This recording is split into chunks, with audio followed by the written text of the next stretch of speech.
Yeah, yeah, yeah. Piece of shit. Ako na ba? Ako na What are you talking about? Sige, sige, You sige. know what I'm talking about, you fucking cockle. Yeah. Nigga. Nigga. Yeah, yeah, yeah, yeah.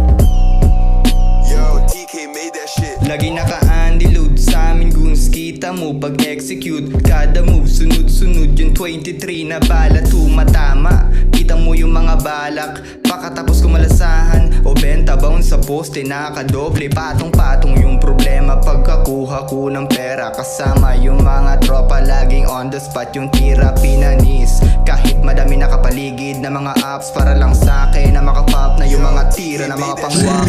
Mataya-taya yung maiwanan dadapa. Pag yung bisid ko man na yung angas mo mawawala. Pag figura o bereta sa mukha mo takbo na wala pa na mo magagawa kundi yung mapabalisa. Kaya tawagin mo na jeto yung 911. Daig pa nila mga magasin sa dami ng line. Di kailangan ng pruweba at alam yung gang sign. Di sa jeng 4407 ang aming flat line. Sumabay, di mapigilan, di napilitan. Mga talatang, mga tula, di na matinag pag kami na talagang di mo nagbiro. Sa mga litra, mga binuo, talagang bibigo. Mga pangarap kong binubuo, di na binago, di na matinag, di na humabol sa mga wak.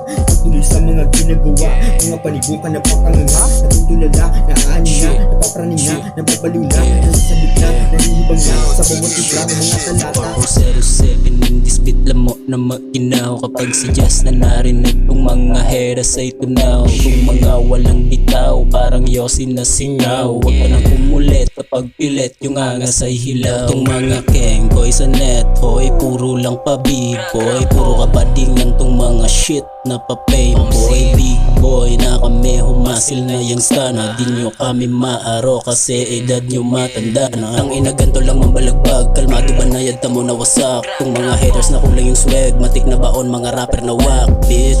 Ganitong type shit, talaga naman napa-hype shit. 4407 lower 6 lamong mga bad kids. Ang sarong lalaki makalis na saksakon kan sa iyang kainuman, salaog kan sa iyang harong kasod madyan sa barangay Bagong Bayan, Banwaan kan Libanan, Camarines Sur.